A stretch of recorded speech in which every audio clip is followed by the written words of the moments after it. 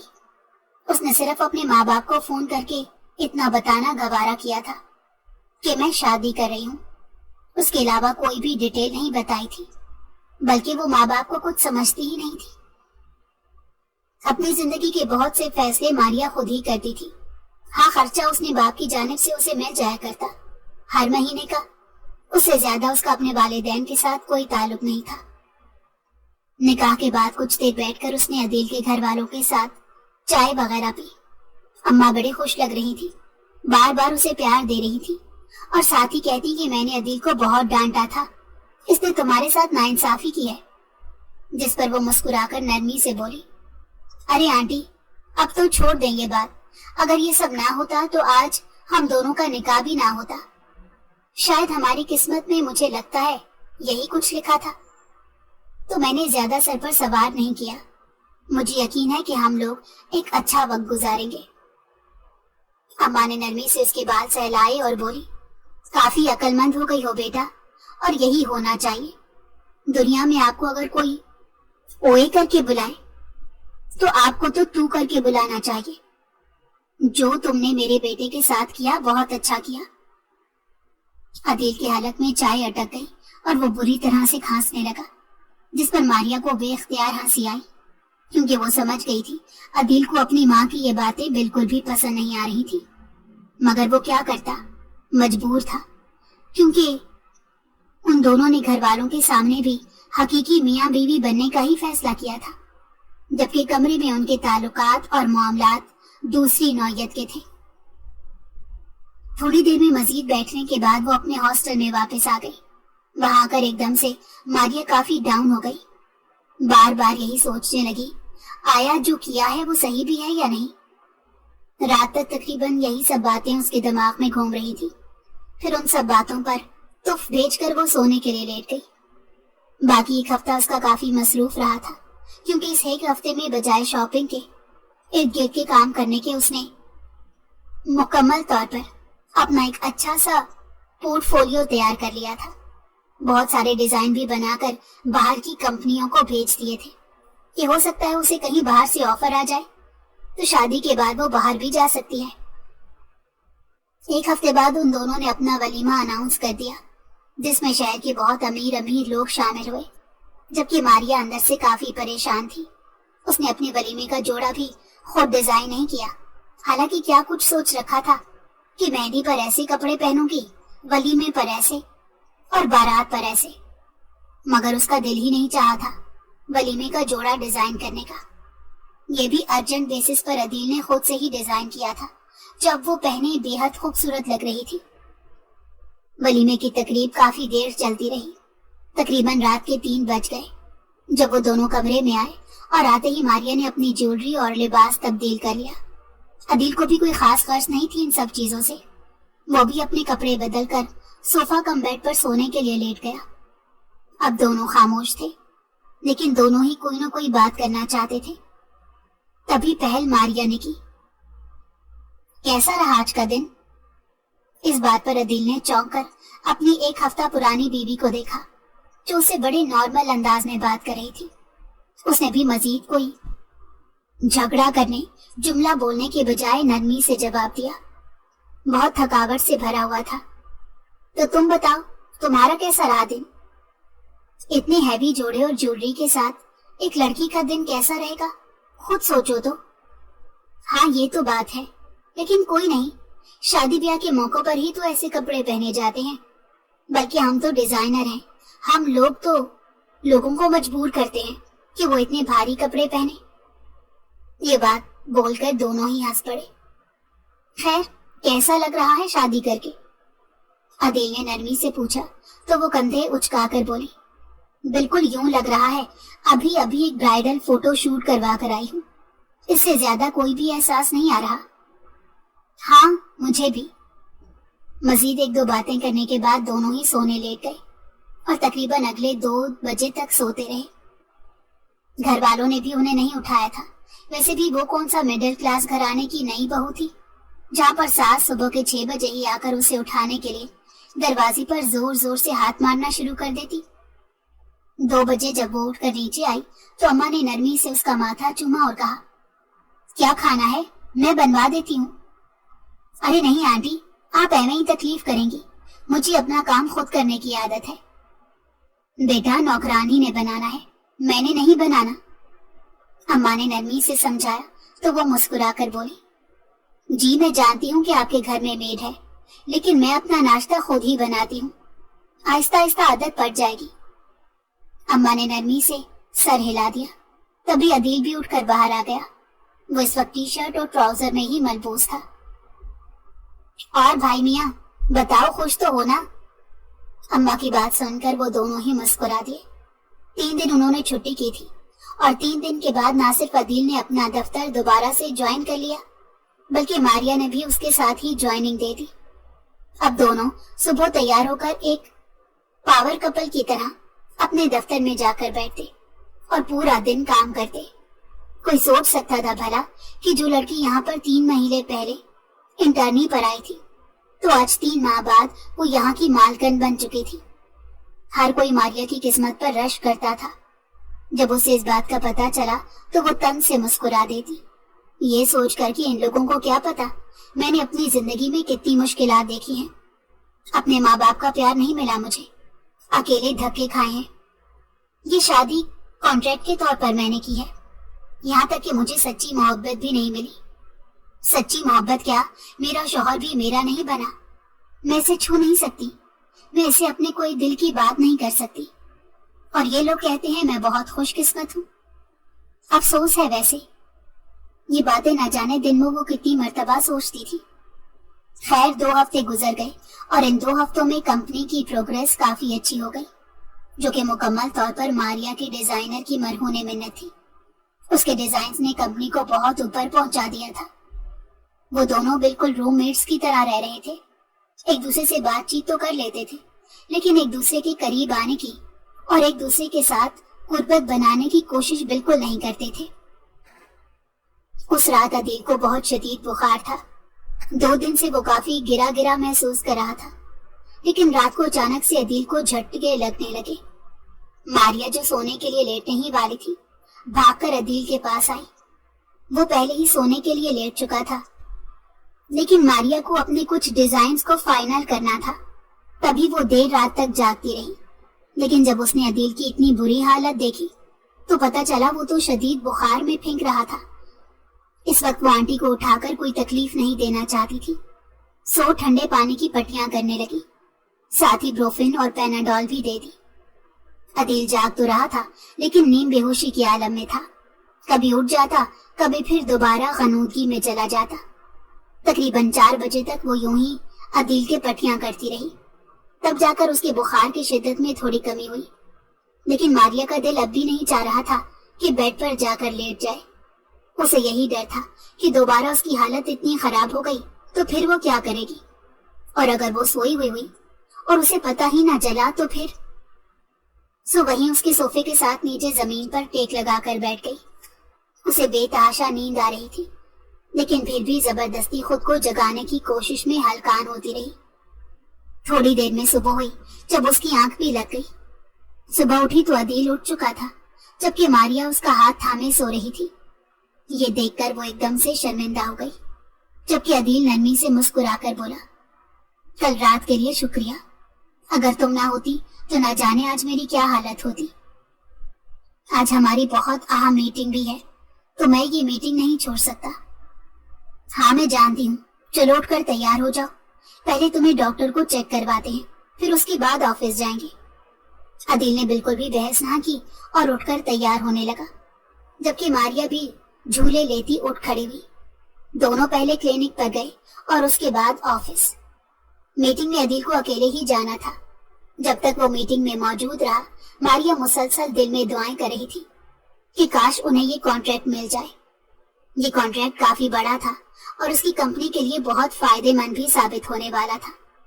صرف اتنا ہی نہیں، اس کانٹریکٹ کی بنیاد پر ماریا کا خود کا پورٹ فولیو اچھا ہو سکتا تھا. جب عدیل میٹنگ کے بعد اس کی آفس میں آیا تو کافی خاموش لگ رہا تھا. کیا بات ہے عدیل، کیا بنا ہماری ڈیل کا؟ اس کی شکل دیکھ کر لگ تو رہا تھا کہ کہیں ناکامی ہو گئی ہے، لیکن پھر بھی ایک مرتبہ ماریا اس کے منہ سے سننا چاہتی تھی کہ کیا ہوا ہے. بولو نا، بول کیوں نہیں رہے؟ تم نہیں جانتے میرے دل کی حالت کیا ہو رہی ہے. کب سے پڑھتی جا رہی ہوں، زبان خشک ہو گئی ہے، حلق پتھر ہو رہا ہے، اور تم خاموشی سے کھڑے مجھے دیکھ رہے ہو. بتاؤ نا کیا بنا؟ ماریا انہیں ہماری ڈیل پسند نہیں آئی. اتنا بولنے کی دیر تھی کہ وہ وہیں پر ایک دم سے خاموش ہو گئی. تب یہ عدیل دوبارہ بولا، انہیں ہماری ڈیل صرف پسند نہیں آئی بلکہ بہت زیادہ پسند آئی ہے، اور وہ تمہیں اس کانٹریکٹ کا برانڈ ایمبیسڈر بھی بنانا چاہتے ہیں. یہ بات سن کر وہ ایک دم اچھلنے لگی اور اچھلتے اچھلتے عدیل کے گلے لگ گئی. دونوں ہی اس لمحے تیار نہیں تھے. ایک دم سے ماریا کو احساس ہوا کہ وہ کیا حرکت کر چکی ہے، تو وہ پیچھے ہونے لگی. تب عدیل نے دوبارہ کھینچ کر اسے اپنے ساتھ لگا لیا اور نرمی سے بولا، ہر کانٹریکٹ پر عمل تو نہیں کیا جا سکتا نا، یہ بات تم نے ہی مجھے سکھائی تھی. اگر میں اپنے کانٹریکٹ پر عمل نہ کرتے ہوئے تمہیں وہ پیسے دے دیتا تو میری اتنی ریپو خراب نہ ہوتی، مجھے اتنی مشکلات نہ دیکھنی پڑتی. لیکن اب میں دوبارہ وہ غلطی نہیں کروں گا. میرے لیے کانٹریکٹ نہیں، انسان معنی رکھتے ہیں. تو بتاؤ، کیا ساری عمر میرے ساتھ رہنے کے لیے تیار ہو؟ ماریا حیرت سے اسے دیکھ رہی تھی. اسے تو یقین ہی نہیں آ رہا تھا کہ عدیل کیا بات کر رہا ہے. بتاؤ نا. یہ بات سن کر ماریا نے اسے پیچھے کی جانب دھکا دیا اور نرمی سے بولی، اگر تم مجھے میری قیمت کا